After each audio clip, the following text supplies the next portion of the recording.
बिस्मिल्लाहिर्रहमानिर्रहीम अल्लाहुम्मा अक़िल्ली वक़्तिल्ली। अल्हम्दुलिल्लाह, आप सबकी दुआओं की बरकत से तबीयत बेहतर है। इधर पढ़ के सो गया था, नींद आ गई अल्हम्दुलिल्लाह। यासीन शरीफ पढ़ ली थी, वो उसने यासीन शरीफ की बरकत थी तो ज़िंदगी किफ़ायत हुई। और माशाल्लाह क़ज़ा भी पढ़ ली इशराक की, और चाश सब आपका मेरे शेख की पीरो मुर्शिद की बाबरकत है, और तमाम मशाइख की, तमाम उलमा कराम की, हुफ़ाज़ कराम की, आप सामईन हज़रात की, तो जो मेरे हक़ में दुआ कर रहे हैं गैर उनकी भी। क्योंकि हमेशा याद रखना, अल्लाह ताला की कुरान की आयत है, ला युकल्लिफुल्लाहु नफ्सन इल्ला वुसअहा। अल्लाह ताला किसी बंदे पर उतना तकालीफ डालते हैं जिसका वो अहल है। समझ भाई, मेरे हज़रत वाला रहमतुल्लाह फरमाते थे जलालाबादी, कि जब अल्लाह के रास्ते में निकलो, सुलूक पे कदम रखो, फिर तकालीफ मत देखो उसकी, तो तुम खुद आए हो, कोई तुम्हें लेके नहीं आया। समझ भाई, तो उसके ख़तरात को मत देखो, फिर पढ़ते रहो आगे। यानी जब सफ़र कर रहे हो ना, तो ये मत देखो सड़क कैसी है, कच्ची है, हाँ पथरीली है, और चप्पल पैर में नहीं है, चलते रहो। फिर पहाड़ आ गए, पहाड़ पे चढ़ो, जंगल आ गया, क्या भूखे प्यासे हो, चलते रहो। तो मंजिल वो बड़ी ऊंची है, मंजिल मक़सूद तक हो जाएगी इंशाअल्लाह। बंदे की क्या कोशिश, बंदे की कोशिश नहीं, बस अल्लाह ताला का फजल है जो खींच रहे हैं, उस बंदे को अपनी तरफ खींच रहे हैं। तकालीफ की तरफ निगाह ही नहीं होनी चाहिए। मिसाल के तौर पर जितनी बड़ी तकालीफ होगी उतनी बड़ी राहत होगी, उतनी बड़ी समरात होंगे उसके। समझना ही बात, महाज में लड़ रहा है, बेसमान बेहते यार, है जहाँ सुकून की जगह अपने घर में आया वहाँ बेसुकून। यानी समझ रहे नहीं, वहाँ भी तकालीफ, बाहर भी तकालीफ। तो ये मुजाहिदा बड़ा ऊंचा है, लेकिन अल्लाह का फजल है, बंदे की कोई सही नहीं है, अल्लाह का फजल है, सब आपकी दुआएं। कल 3 चीज़ों के खाने में मुझे शक हुआ, 3 चीज़ें खाई, तीनों में शक हुआ, लेकिन अफसोस हुआ कि मैंने जो है एहतियात नहीं बरती, लेकिन अब खानी पड़ती, भाई कहाँ तक बचूँगा। तो तीनों की इजमा ताकत थी जो मुझे तकालीफ पहुँची, तीनों की इजमा ताकत में बहुत तकालीफ पहुँची, लेकिन अल्हम्दुलिल्लाह वो तकलीफ ऐसी थी, मिसाल के तौर पर 100% है तो अल्लाह ताला ने 5% 10% में ला के ख़त्म कर दी। नहीं तो वो 3 तकलीफ का इजमा और फिर बच जाना, ये अल्लाह का फजल है। तो तकालीफ की तरफ निगाह नहीं, शिकवा नहीं होना चाहिए, बल्कि अल्लाह की हम्द होनी चाहिए हमेशा। और जिनसे तकालीफ पहुँची उन्हें मैंने माफ़ भी कर दिया अल्हम्दुलिल्लाह, क्योंकि मैं किना क्यों रखूँ किसी से। अल्हम्दुलिल्लाह तकालीफ उनकी तरफ से नहीं है, वो क्या तकलीफ देंगे मुझे, ये नाफिज़ और अल्लाह तबारक तआला है। ये मेरा इम्तहान था, अल्लाह ताला किसी चीज़ को ज़ाहिर करके इम्तहान नहीं लेते, बल्कि इम्तहान देके उस चीज़ का आश्कारा करते हैं। अल्लाह तबारक तआला का ये ज़ाब्ता है। समझ में आई बात। और हमेशा याद रखना, कोई कीचड़ है मिसाल के तौर पर गंदगी, वो साफ़ सुथरी जगह पे रह ही नहीं सकती, और वो तो कीचड़ ही है, उसके अंदर तो कीचड़ के गलाजत है, वो बात ही वो गलाजत कीचड़ की करेगी, तो रह ही नहीं सकती। हाँ, वो बात अलग है कि अल्लाह तबारक तआला का ज़ाब्ता है, कीचड़ में कमल खिलाते हैं अल्लाह ताला, हाँ, कीचड़ में कमल खिलाते हैं अल्लाह ताला। ये तो आपको पता ही है, कीचड़ में अल्लाह ताला मूर्ति को निकाल दे, लेकिन कीचड़ कीचड़ ही रहती है। समझ में आई बात। तो हालात जो हाजरा हैं, जो चल रहा है हिंदुस्तान के, वो एक बहुत ख़तरनाक तरीके की तरफ जा रहे हैं। रात बहुत ख़तरनाक, कहीं मोड़ ना ले लें वो, और उसके ख़तरात ज़ाहिर ना हो, इसलिए इस्तग़फ़ार कसरत से करो, कसरत से इस्तग़फ़ार।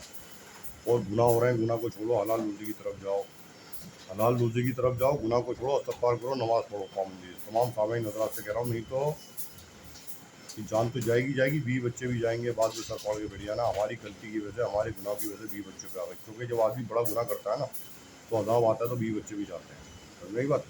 गाज़ा में जो है, आप शरीयत के ख़िलाफ़ काम करोगे, बिल्कुल भाई शरीयत क्या चाहिए, यानी 100% अल्लाह ताला ने इल्म उतारा, कोई उसको 20% अमल में ला रहा है, कोई 40%, कोई 30%, कोई 100% तो ला ही नहीं रहा। जब 100% अमल नहीं होता तो अल्लाह ताला की मदद आ ही नहीं सकती, इमदाद आ ही नहीं सकती है। अल्लाह ताला ने जब 100% अमल इल्म उतारा तो 100% आप अमल करो। 100% में अगर एक आध बंदा है, उसकी भी बरकत बहुत मिल जाती है, यही बता दूँ मैं। 100% में इलाके में 1% एक बंदा ऐसा है जिसने 100% अमल कर लिया, हाँ, तो इलाका महफूज रहता है उसकी बरकत से।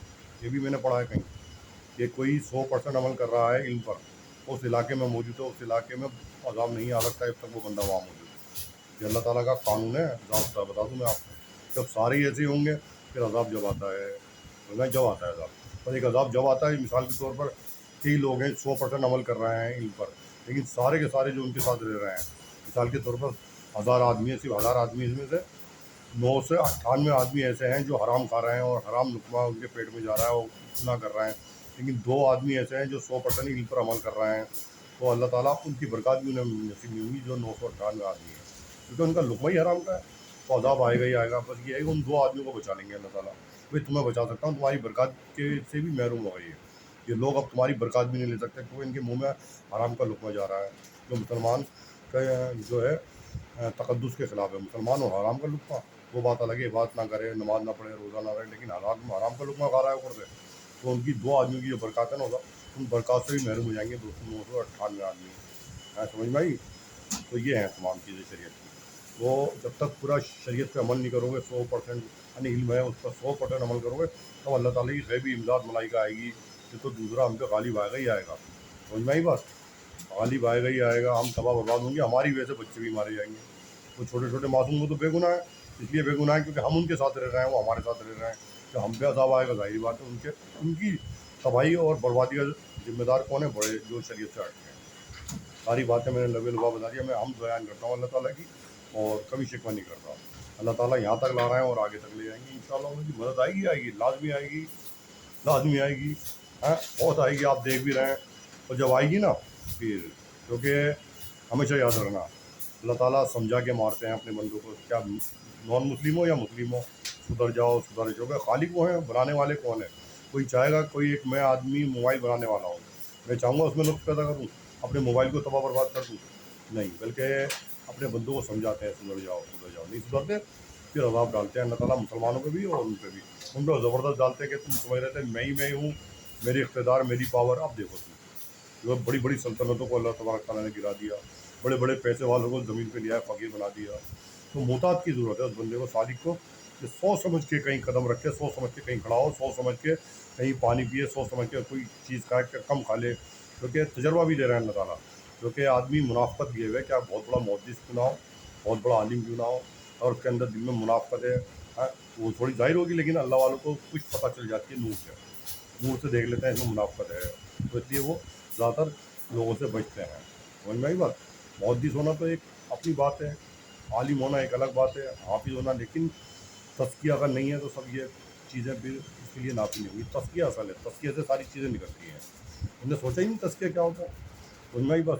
وہ اپنی نماز میں روزے میں چل رہا ہے، اسی سے وہ اپنے کو سب کچھ سمجھ رہا ہے. اللہ تعالیٰ تمام سامعین حضرات کو اس بات پر خبر بستہ ہو کے ذہن نشی کریں اور عمل پہ ہونے کی توفیق آسانی سے نوازے. اور اللہ تعالیٰ ثبات علی ایمان عطا فرمائیں تمام سامعین حضرات کو. مرتے دم تک ایمان پہ خاتمہ ہو. آپ کے طفیل میں مجھے بھی ثبات علی ایمان مرتے دم تک نصیب ہو اور غیروں کو اللہ تعالیٰ ہدایت کاملہ مستقبل عطا فرمائے. آمین ثم آمین. یا سید المرسلین حضرت محمد مصطفیٰ صلی اللہ علیہ وسلم کثیرا کثیرا.